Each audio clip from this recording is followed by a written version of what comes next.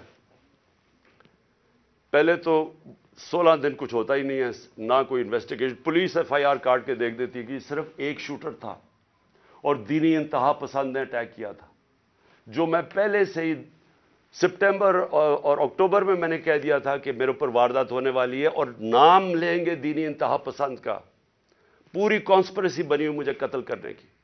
میں پہلے کہہ بیٹھا تھا، مجھے پتا بھی تھا اس کے پیچھے کون ہے، اور میں نے ان کے جیسے ہی ہوا میں نے ان کے نام لیے۔ اپنی حکومت ہوتے ہوئے، پنجاب پولیس ہمارے نیچے ہوتے ہوئے میں اپنی ایف آئی آر نہیں کٹوا سکا۔